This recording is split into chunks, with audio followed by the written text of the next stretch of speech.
Bismillahirrahmanirrahim. Assalamualaikum warahmatullahi wabarakatuh.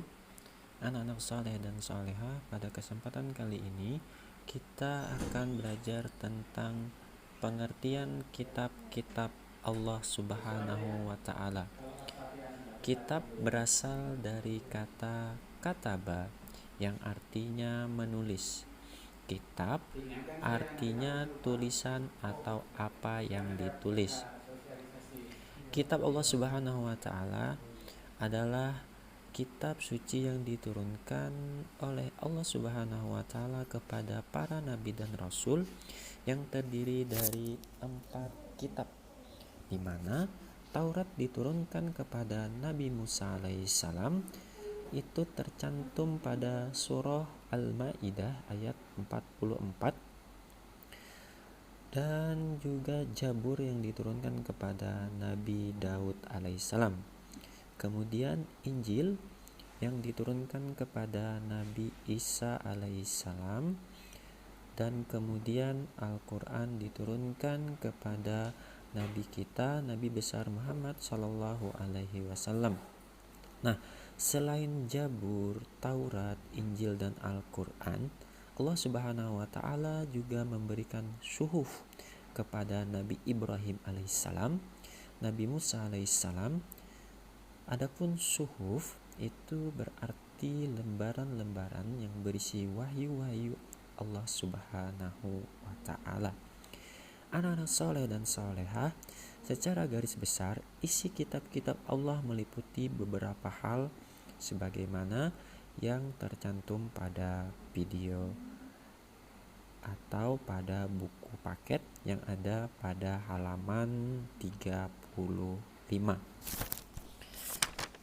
Anak-anak soleh dan soleha, Nabi dan Rasul penerima kitab-kitab Allah Subhanahu wa Ta'ala seperti yang disebutkan tadi, ada Nabi Musa, kemudian Nabi Daud alaihissalam, Nabi Isa alaihissalam, dan Nabi Muhammad alaihissalam.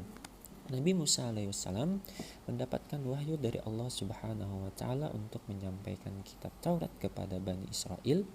Kemudian Nabi Daud mendapatkan kitab Zabur yang dikenal dengan Mazmur. Kitab ini masih mengikuti kitab Taurat, isinya tentang doa, zikir, dan pengajaran. Kemudian ada juga termasuk hikmah di dalamnya. Kemudian Nabi Isa alaihissalam mendapat wahyu berupa Injil. Di dalam Injil terdapat petunjuk dan cahaya. Kemudian Nabi Muhammad SAW mendapatkan wahyu dengan kitab Al-Quran yang diturunkan sebagai pedoman hidup bagi seluruh manusia.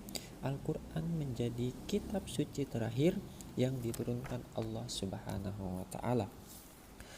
Anak-anak soleh dan soleha, contoh perilaku beriman kepada kitab-kitab Allah seperti yang ada di buku paket di halaman 38, kita bisa pelajari di sana secara mandiri.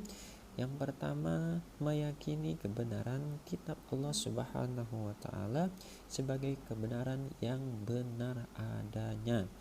Kemudian yang kedua, meyakini bahwa kitab-kitab Allah Subhanahu wa Ta'ala benar-benar wahyu Allah, bukan karangan para rasul.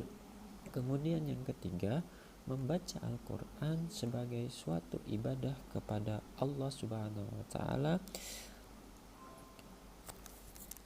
Yang selanjutnya adalah mempelajari dan mendalami Al-Quran, mendakwahkan dan memperjuangkan Al-Quran, mengamalkan apa yang diperintahkan Allah dalam Al-Quran, meninggalkan larangan Allah yang ditegaskan dalam Al-Quran, dan mempedomani Al-Quran dalam ibadah dan perilaku sehari-hari. Anak-anak soleh dan soleha, demikian pengertian kitab-kitab Allah dan kepada siapa kitab tersebut diturunkan, dan juga contoh perilaku beriman kepada kitab Allah tersebut. Demikian, terima kasih atas perhatiannya. Anak-anak soleh dan soleha boleh mencatatnya untuk materi ini. Kemudian Ustaz akhiri, assalamualaikum warahmatullahi wabarakatuh.